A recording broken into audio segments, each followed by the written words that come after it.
The topics and opinions expressed on the following show are solely those of the hosts and their guests and not those of W4WN Radio, its employees, or affiliates. We make no recommendations or endorsements for radio show programs, services, or products mentioned on air or on our web. No liability, explicit or implied, shall be extended to W4WN Radio, its employees, or affiliates. Any questions or comments should be directed to those show hosts. Thank you for choosing W4WN Radio. Let's listen as Lorraine LaPointe, coach, therapist, educator, speaker, and founder of Head Heart Synergy, brings together another enlightened guest to inspire and motivate us to move forward, achieve our dreams and desires, so that we experience midlife awakening. And I'm your host, Lorraine LaPointe. Today we'll enjoy another candid conversation that reveals how to bring back a sense of balance and how to find forward focus. Today, take just a few moments to join us as we explore the possibilities and the perspectives that provide us with greater inner peace, power, passion, and purpose. Because that's what I call living at the edge of fulfillment in a midlife awakening. Well, hello and welcome. It's great to see you here. I wonder, have you ever felt stuck? You know, like the world is revolving round and round, but nothing much changes perhaps for you in life. Or perhaps you're feeling like things might be conspiring against you, on certain days and making things really tough.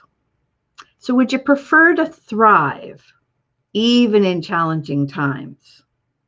Well, hopefully you answered yes, because today you're in the right place, the right time, listening and participating with the right guest to learn to do just that, because we know that often our outer lives, they are reflections of our inner thoughts, feelings, and perceptions. And you can find information readily available out there that it's estimated that we have about 80,000 thoughts a day. And each day we have about 80% of those thoughts repeated from the day before. So we're literally, in a way, living the same day over and over again as a result of our stories. And those are the stories that we tell ourselves about our place in the world and how we interact with the world and the people in it. And this is called what we've come to believe. Our stories were formed mostly when we're very young.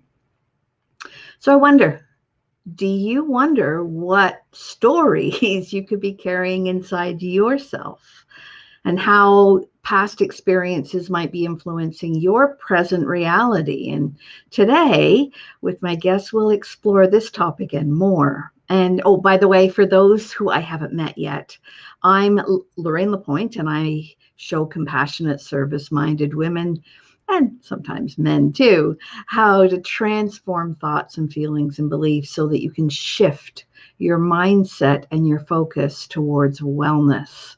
And we can choose to live differently.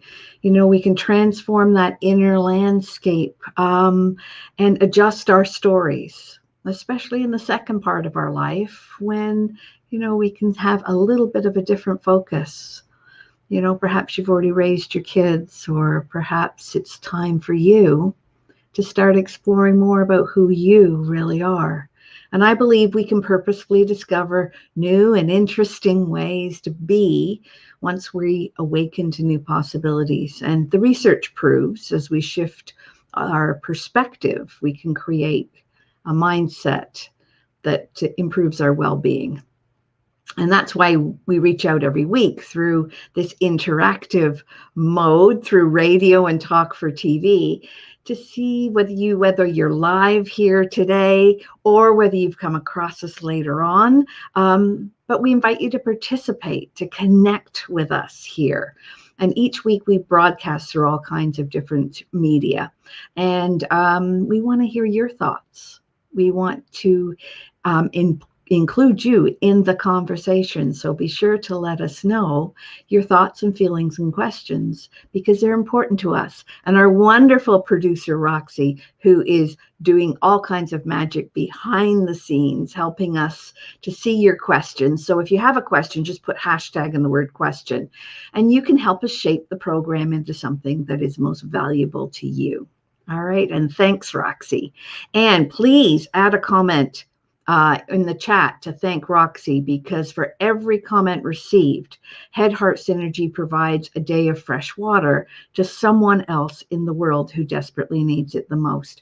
So you are helping to change the world as you positively affect someone else's life today, simply by adding your own thoughts in the comments. So I want to thank you for that. And in a moment, we'll welcome today's guest, who's created an amazing process to help people shift thoughts and beliefs that no longer serve them. And to maximize our time with him today, we're going to jump right into this short break so that I can introduce him as soon as we get back. So stay tuned.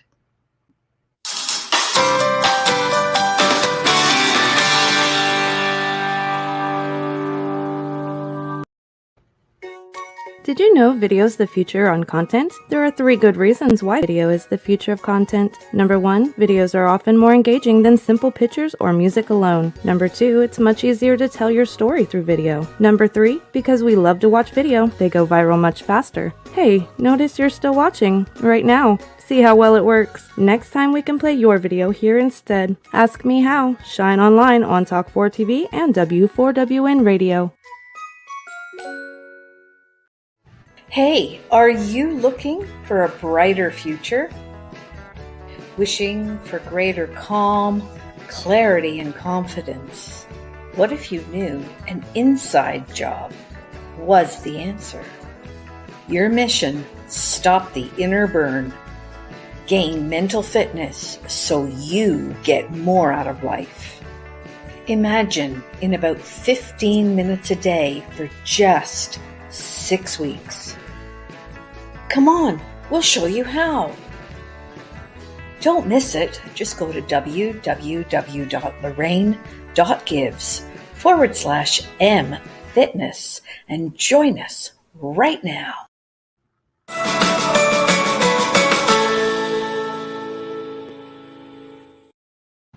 Well, welcome back. This is The Edge of Fulfillment on W4WN, and it's called the Women for Women Network Radio and Talk for TV. And so let's welcome today's guest. So welcome, Lion. Thank you, Lorraine. It is a delight to be here with you. Thank you. And I'm going to do a formal introduction because just because I can. So Lion Goodman is a professional certified coach and author. He's known as the subconscious pattern detective. And that's because he spent more than 40 years studying and practicing a wide range of disciplines, including developmental psychology, neurobiology, linguistics, philosophy, and spiritual practice. I'm sure that there's a whole lot more in there. Good morning, John. So good to see you. So with all this knowledge and understanding, Lion's developed something called the Clear Beliefs Method. Good morning to the other John, too. And this is a process for permanently clearing limiting beliefs and healing core wounds from your psyche. And Lion has taught workshops and trainings all over the place, the US, Canada, Europe, China. And he's the author of 5 books. He's published dozens of articles on consciousness, belief, psychology, inner development, and he teaches coaches and teachers and healers and therapists around the world. And I really appreciate his accomplishments because I'm one of his graduates. So welcome. Thank you so much for all you do, Lion. You're welcome. It makes me sound very busy, and You are a busy man. It feels that way. Yeah, but let's get to know a little bit, if you're willing, about Lion, not just the professional, but Lion the person, because you have quite a unique story, and I'm wondering if you would care to share a little bit about that with us today. Well, I think you're referring to my near-death story. That one, and any other that you'd like to share. Oh, okay. Lots of stories. Well, when I was, after graduating from college, I started my first business called the Quintessence Catalog of Consciousness Tools. And I didn't know anything about business, but I knew a lot about consciousness already. But because I didn't know anything about business, we failed in about 2 years. And then I went on the road as a traveling salesman because I didn't know what else to do. Nobody was hiring people with consciousness degrees, which is what my degree was in. So I became a salesman, and I traveled to the Southwest of the U.S. For about a year and a half, selling gift items and jewelry and that kind of thing. And I was on my way from Las Vegas to LA, and I stopped to help a guy whose car had broken down in the middle of the Mojave Desert. And he didn't have any money, and he was kind of broken. And so I picked him up, and he ended up traveling with me for 3 days. And the third night out, he pulled out a gun and shot me in the head 4 times. And wow. Yeah. Your kind deed repaid. Yes. Yeah. Wow. And that experience, which I've written up and has been published widely, and even a film has been made about it, was an awakening experience. I didn't die, which is good news. Evidence to the contrary. We're here. Glad to have you. And I also stayed awake through the whole process, which is why I didn't have any PTSD, because I stayed awake and breathing and fully alert through the entire process. And we ended up talking for 8 hours after it happened. So with the bullet, you're talking about speaking with him with the bullets in your head. Yeah, well, the bullets weren't in my head. 2 of the bullets out of the 4 that he shot me with bounced off my skull. And so they grazed me, but I didn't know that at the time. No. So it was an awakening experience. It awakened me. I don't recommend it as a path to awakening to anyone else, but No. But it did awaken me, and it continued me on the path of research and understanding of who we are, why we're here, what we're doing, and how much fun we could have. Well, and isn't that amazing how something as heart-stopping as being shot, not once but multiple times, can actually be used as a gift and a launching pad for all that you've done in your life. I mean, wow. Yeah, it's a what shall I say? It was an enlightening experience. Yes.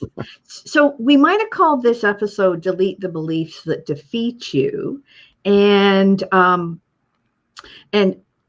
want to know what's important for our listeners to know about their inner thoughts and beliefs, because when you were talking with him for 8 hours after being shot, what does someone talk about? Well, hi, that was an interesting experience. I can't imagine. Well, I knew enough at that time, even though I was only 26. I knew enough that if I could keep him talking, he might not shoot me again. He still had the gun and bullets in it. So I got him talking about himself. I became really curious, and I tried to understand his motivations and why did he decide to shoot me after 3 days of traveling with me and me being nice to him.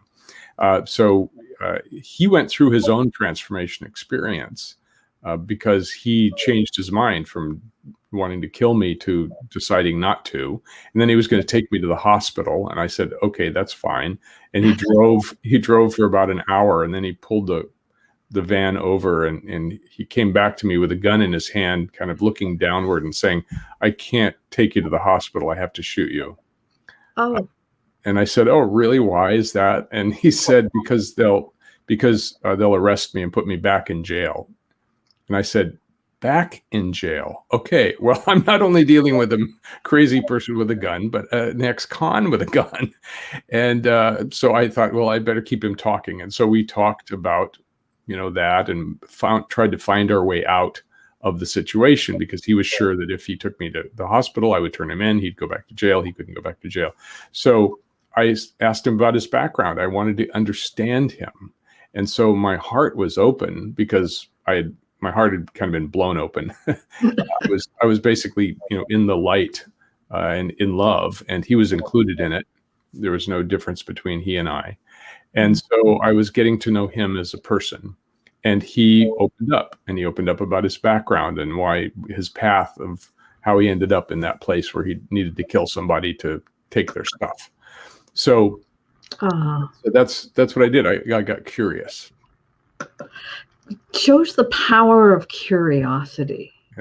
You know, all that negative, toxic self-talk that would be going on typically, and you were able to overcome that with curiosity. That's truly transformational and miraculous. You know, it was definitely a miracle. Yeah, and or I have a hard aura and the bullets bounced off. I'm never sure. Hard head or hard aura. Either way, it served its purpose. Yes, it did. Well. Yeah. So recently, a friend introduced me to someone named Gabor Mate. I don't know if you're familiar with Dr. One of my heroes.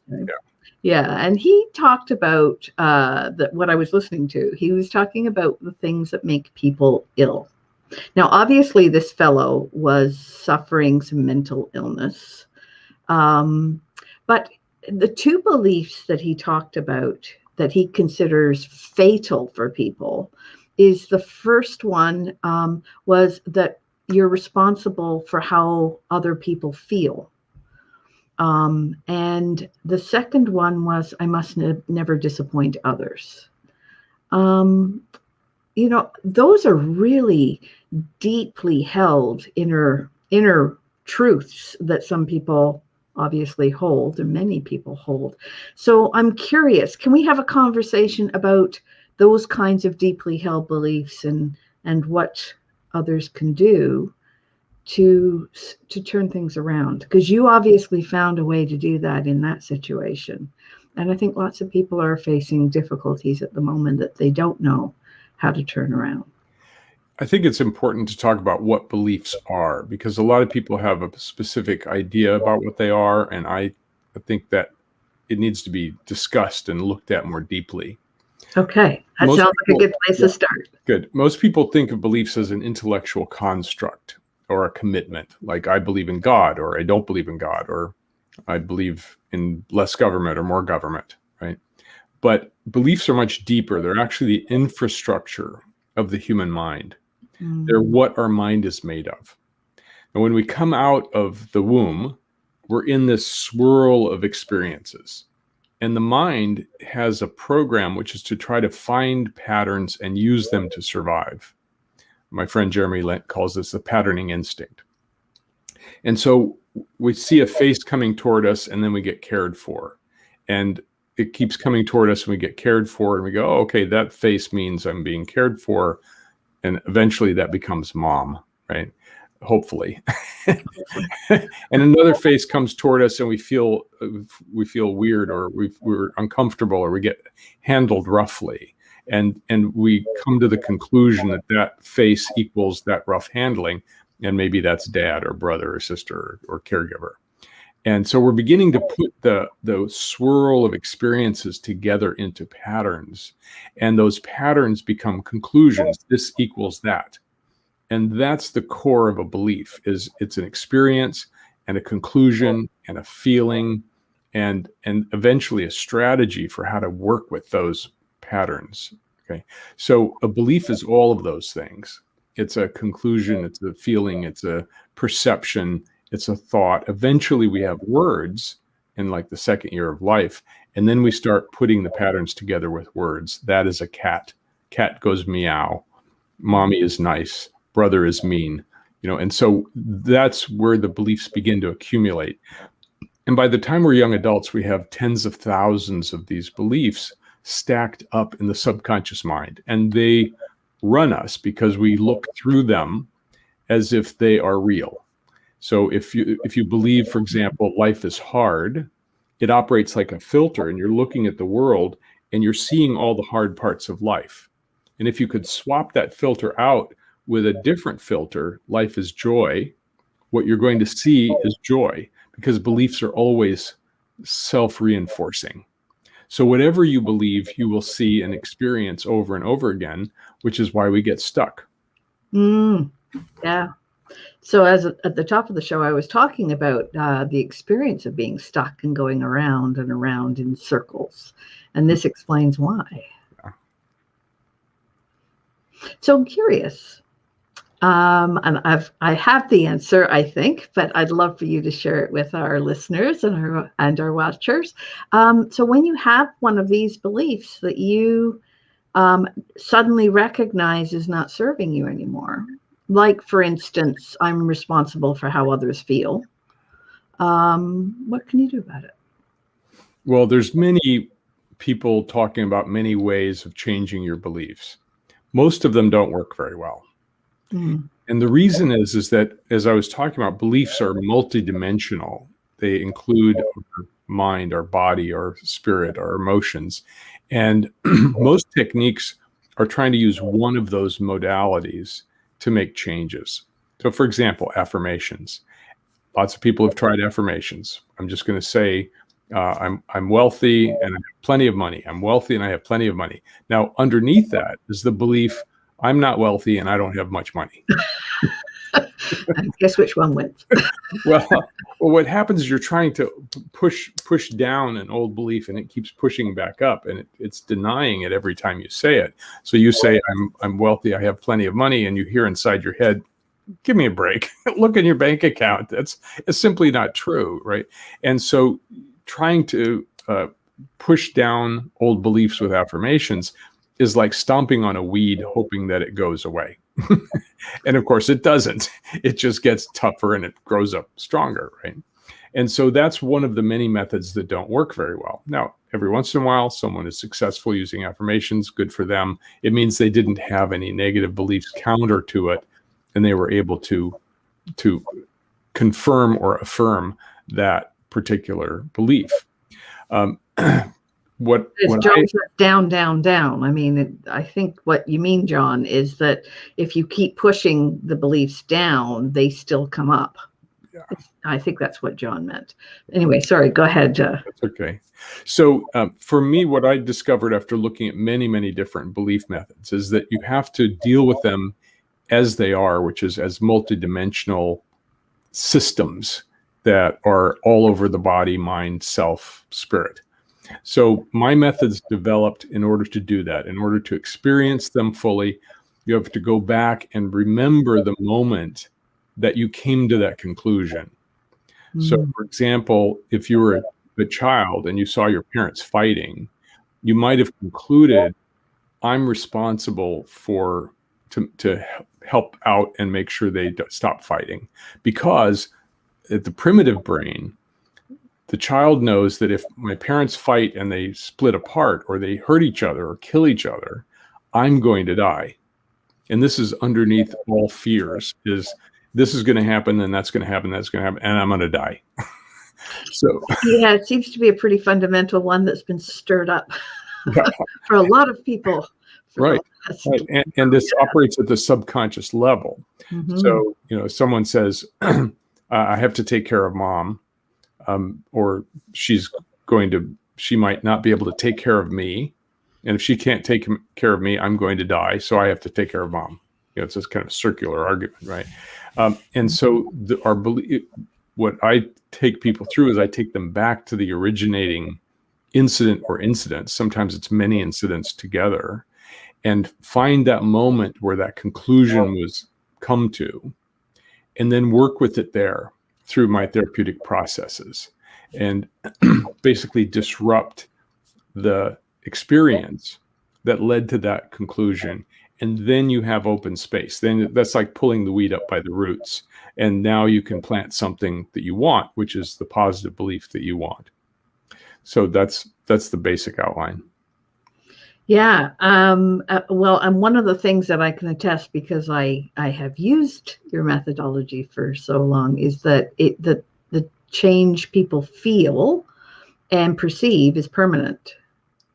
So unless of course they practice and rehearse the original belief again. I mean, it's not that you can't go back to believing something, but when you discreate a fundamental belief, it's important to put something else in its place so that you don't rehearse the old the old belief. Can you tell us a little bit more about that? Because I think that might be fascinating for people who are listening. I'll share a story. One of my clients was a psychotherapist, and she came to me and she said, "My life's great. I have a great practice, great family. Everything's great, except for this one thing. And I keep thinking something bad is going to happen. I've tried everything and nothing's worked. I don't think your process is going to work, but I'm willing to try it." And I said, "Well, all right, let's figure it out." And so we came back to a very early experience that was actually from the womb. So we start forming these conclusions while we're still in the womb. They're nonverbal, and which is why most techniques that are verbal don't actually touch them, because they're very deep in their experiential conclusions. They're not verbal conclusions, right? And we found the incident, we cleared it, and I checked in with her a couple months later, and I said, "How are you doing?" And she said, "It's amazing." She said, "In these past 2 months, I haven't had that thought at all." She said, "Wait a minute, I did have it. And as soon as I had the thought about a week ago, I realized, I don't believe that anymore." So that was a fundamental shift. We had gotten to the root weed, pulled it out, and now it was just a thought. It wasn't grabbing her or gripping her anymore. Yeah, and some of the work, that's amazing work. And some of the work that you and I have done together, I remember I had a fundamental sense or belief that I don't matter. And it was when we found that belief, it resonated like a gong, and just throughout my whole being until I could just create that with you. And you've just triggered in my mind. I don't believe that anymore. I don't even recall thinking that anymore. So the process works well, and it is a permanent change if we choose it to be. Yeah, and we as I said, we accumulate tens of thousands of beliefs, and we don't have to get rid of all of them, because some of them are very positive and life affirming. For example, look both ways before you cross the street. Like, that's a good belief to have, not only for a child, but also for adults, right? If you don't have that belief, if you got rid of that belief, you might not look both ways and you might get hit by a truck. So we only have to work with the ones that are in the way, that are interfering with our lives, and then put in the beliefs that we actually want to have. And then we start looking through those beliefs, like life is joy, or I matter, or I'm a beloved being. And then that's what's at the core, and that's what radiates out, and that's how you see the world, and that's how you experience the world. So when one of these fundamental beliefs shifts, everything shifts. Yeah, because seeing the world through a different lens changes the entire landscape and brings things to your awareness that I don't think you were even aware of before, or even saw as possibilities. I often talk about possibilities. And if we're not able to see because we have those lenses, then we don't know what's available to us. Right. You're right, John. Apparently, a few of us have to do some of the dark, what they're calling dark shadow work. Can you speak a little bit about that? I know Erica and John have both mentioned dark shadow work. Sure. Shadow work it refers to the subconscious that we're obviously not conscious of, because sub means below. So subconscious means below the conscious level. That's, everybody refers to the iceberg of awareness, right? There's 10% that's above the line, above the water, that we're aware of, and everything else is below the water. And things that we shove down, when we have an experience as a child that's unpleasant or painful, we push it down. It's overwhelming to the child. And so they have to kind of shut down something and separate that off from themselves. And it gets pushed down. And where it gets pushed down into is what's called the shadow. Carl Jung called it the collective unconscious, right? So we have the conscious level, the subconscious level, which we have some access to, and then the unconscious level, which we don't have access to anymore. However, you can dive down and actually pull up those ancient beliefs that you came to and work with them at a conscious level. and it involves involves all aspects of the self, the conscious, the subconscious, and the unconscious, and also the superconscious, which is our higher self. So in this process that I teach, we were involving all aspects of the self, because a belief is throughout all aspects of the self. It's like the network that holds everything together. And so when you're shifting that deep core belief, everything shifts. Your perceptions shift. You see new possibilities where you didn't see them before. You don't have the haunting beliefs that are pulling you down anymore. You're free. So it's really about achieving freedom. And when you're free, you can think more clearly. You can perceive more clearly. You don't react to other people that are doing things that bother you. And you get to live your life from a conscious place rather than from the subconscious machinery. Yeah, exactly. Erica just mentioned, finding your past trauma and releasing it. Yeah. The other thing that I wanted, that you had mentioned, that I'd love to talk a little bit more about, is you mentioned that the body can hold beliefs. So can we say a little more about that? Or you can use the body perhaps to find or reveal beliefs. Sure. Yeah. When a child is traumatized, and it can be not just being beaten, that's a form of physical trauma, but it can be neglected or not loved or not cared for, not noticed. Those are traumas that result in what's called developmental trauma, rather than incidental trauma or shock trauma. So we grow up, if we had perfect parents, we would feel loved, cared for, supported. We'd have our individuality, and they would love us for who we are as individuals. We wouldn't have to be copies of them.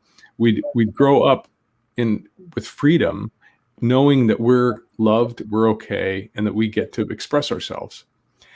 Anything other than that results in some kind of developmental trauma. I'm not loved. I don't matter. I'm a piece of crap and deserve to be thrown away. I worked with a man this week that was told from the very beginning, you weren't wanted in the first place. Oh. You're in the way. We don't care about you, and you shouldn't even be here. Oh. Yeah. Now harsh messages. Completely. Now he managed to become a successful adult, but by pushing against those beliefs, but it haunted him for his whole life. So we have to go back and we have to actually look at the circumstances that created those beliefs and begin to unwind them, because it was his whole life. He was told by his mother at the age of 4, when I got married, I swore that I would not have children unless somehow they got through my birth control. Oh. Can you imagine at age of 4? So he's just taking in the message, I shouldn't be here. I don't deserve to live. I'm not wanted. And that's fundamentally underneath all of his success. So he can't even enjoy his success because he's fighting against it all the time.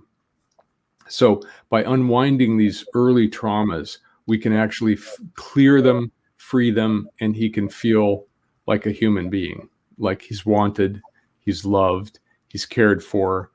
And there's lots of methodologies that we use, but that's the goal, is to shift the fundamental beliefs, understandings, conclusions, so that we recognize who we really are as divine beings having human experiences, full of love, full of light. And that's what happens with this process, is people recognize who they really are, instead of having all those overlays and the blankets and the cardboard that we've created to defend against those early experiences. Yeah, and I mean, I hear what you're saying, Erica. She's saying that's so sad, and I think that resonance with us as the listeners, and is because fundamentally there is a little bit perhaps of that in our own upbringing and our understanding of how painful that must be.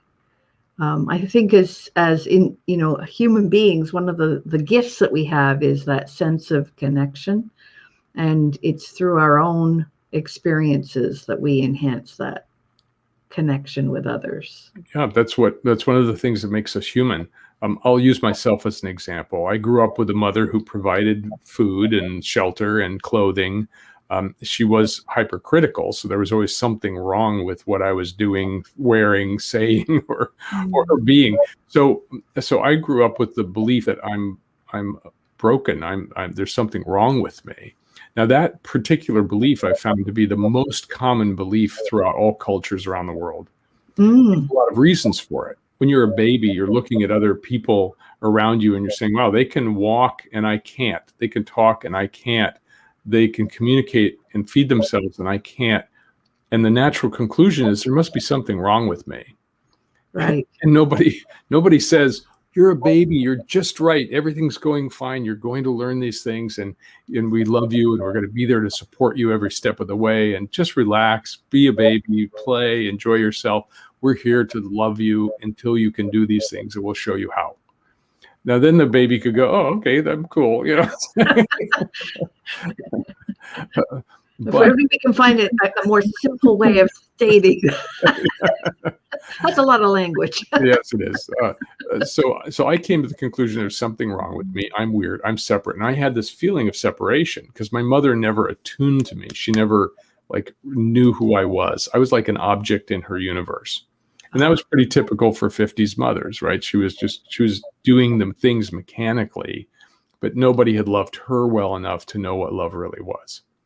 So I felt separate and alone most of my life. And then I did whatever I needed to do to connect with people. And, but there was always that underlying feeling. And today I feel divinely connected to everything and everyone. And it's a different life. Wow. And you had talked about, we'd had a conversation before about the fact that we can beam our sense of love and our sense of self and our light out into the world. And then the world responds very differently to us in that situation. And sounds like that's one of the things that you're referring to. Absolutely. So, for example, if you came to the conclusion I'm a victim, you walk around radiating victim consciousness. And guess who finds you? Perpetrators. Oh, you want to be a victim? I love to. Yeah, I'll help you out. Oh dear. Let me help you confirm your belief, right? So you can see people who walk around as victims. They're kind of, they're sort of hunched over and they're looking around and they're afraid, and they're radiating that message. I'm available as a victim if you're looking for one. Well, actually, as John just said, his mom apparently radiates that. Pick on me, I'm the victim. So yeah. I mean, you can think about people that just come to mind. I mean, I invite our listeners and our watchers to do that as you are describing these things. Who comes to mind? And I invite our listeners and watchers to look inside themselves and see what operating principles they're operating from. What are the deepest core beliefs they have about themselves? But we also have beliefs about other people and beliefs about the world. So if you had a belief about the world, it might be the world is dangerous, or the world doesn't support me, or it's hard to make money, or there are no opportunities for me. Those are all conclusions that you could come to about the world that are beliefs. They're not true, but when we operate from them, that's the experience we have. Beliefs about other people. Other people don't like me. Other people are mean. Other people are going to take advantage of me, right? So we have beliefs about ourselves, about others, and about the world, and those will limit and interfere with the life that we're here to live. Yeah, there's another John who mentioned that all Greek mothers. And so what that brings up for me is that cultural piece, that it's not just our family, it's not just our moms or brothers or sisters or uncles, but there's a cultural piece that inform us as well. Absolutely. We have cultural beliefs, we have social beliefs, we get beliefs from the media. Drink this and you'll be happy. Mm. So eat this and you'll have friends. So those are social programming beliefs. Religions infuse us with their beliefs, right? So most Catholics end up with the feeling of shame. There's something broken or sinful or wrong about me. Jews have more guilt than shame. I've done something wrong. So cultures come with their own beliefs as well. Religions come with their beliefs, and we get inculcated, we get indoctrinated with these. And indoctrination comes from doctrine. A doctrine is a belief. So you're being shoved, beliefs are being shoved into you from the outside. And I find it much healthier for us to come to our own conclusions that are divinely informed, that come from our true self, what we're really here for, who we really are. And then when we recognize that, a lot of the other beliefs fall away because they're simply not true. It turns out we talk about limiting beliefs, but really all beliefs are limiting. Because a belief is a cat. Okay, so it takes this creature, which is an amazing feline creature walking around the floor, and we put it in a box called cat. And it's limiting. We're not seeing this creature anymore. We're seeing an object. And so our language objectifies things. We turn things into objects. We turn processes into objects. We turn divine beings into objects. And now we're just seeing objects in our world instead of having a connection to another divine creature. So in some ways, what I'm hearing you say is our language actually separates us. Our language is a belief structure. Yeah. I've had conversations lately about what's been going on in the world lately. And it seems that the beliefs that have been stimulated and triggered for people are the beliefs, as you said, something's wrong with me, or there's, something's wrong with me, or something's wrong with you. And we have these visual cues, and then we can't really talk about it in terms of our language because often those beliefs occurred before we had language. Is that your experience, or can you say more about that? Yeah, there's a lot to say about this topic. Yeah, but maybe we shouldn't approach it. We only have a few minutes left, but I'd love for our listeners to hear your wisdom on them. Again, we get easily programmed. Our brains are set up to be programmed. Right? Mm-hmm. As primitive peoples, if we believed our elders and our betters, then we would survive. If somebody bigger than us said, "Don't eat those mushrooms, you'll die," and we didn't eat the mushrooms, we wouldn't die, and therefore we'd be able to have children, right? So, and if we didn't believe them, we may not have children. So we're programmed to believe others and follow their guidelines. And so when the government, which has power, comes in and tells you something, and then it's repeated over and over again, whether it's true or false, we take it in as true. And then we start operating from it. So then other people come in and say, well, that's not really true because there's this other research. Well, they're looking through the lens saying it's not true. And the other people are looking through the lens saying it is true. And now you try to talk to a person with the opposite filter who's seeing all the evidence to the contrary. And it's hard to have a conversation. Yeah. Well, and from what I'm seeing with my clients and what I'm hearing from other people, it's ripping relationships apart. It's actually shaking us at the very foundation of who we are in some cases. Yeah, and if you can make people feel afraid, they're easier to control. So there's something about political power, economic power, that actually wants people to run around being afraid of each other. Because if they got together, they might overthrow the person with all the power and the money. It always comes back down to power and money. Follow the money, follow the power. Yeah, exactly. But it certainly is a huge issue that's going on for people who, at the moment, in terms of walking around with this new programming and the triggers of the fears and the concerns and the uncertainty. As Erica, divide and conquer seems to be one mode of operating. So, old formula. It's an old formula. It's been used for thousands of years, and it works, and it's continuing to work. And as people, what we can do is we can begin saying, all right, what if none of it's true? Let's find out for ourselves by doing research. I mean, there's a reason for the scientific method. It's like it's supposed to clear away the beliefs and prove whether something's true or not. But we also know that scientists who have a belief that their experiment will work tend to have their experiments work more often. They're interpreting their results through their filters. So even the scientific method is based on beliefs. I believe the scientific method is better than guessing. Well, okay, that's a good belief, and it may serve you. Science has created this amazing world that we have. Engineering has created this amazing world that we have, that we can talk to each other from across the land and then broadcast to the world. I mean, thank goodness for that. And it's also made of beliefs.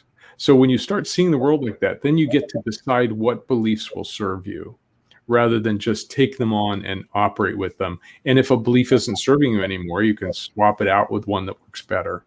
So that's my preference, to have the freedom to change beliefs at will and to create your life the way you want to create it. Yeah, and that brings us to the point, because we're winding down in terms of time. So if people want to get in touch with you, Lion, and they want to explore more about the concept of beliefs and how to swap that in and out, how can they do that? My best recommendation is clearyourbeliefs.com. Okay. And if people want to learn more about my story, my near-death story, and my other articles, liongoodman.com. And you've got some amazing articles, so I want to put a plug in for that. I always love your articles. All right, that's wonderful. So we've got just a couple of minutes left. Have you got any further messages that you would like to share with our listeners and viewers that you haven't had a chance to yet? Yes, I always have something to say.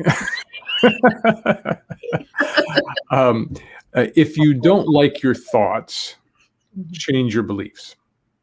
If you don't like what you're experiencing, change your beliefs. If you don't like your circumstances, change your beliefs.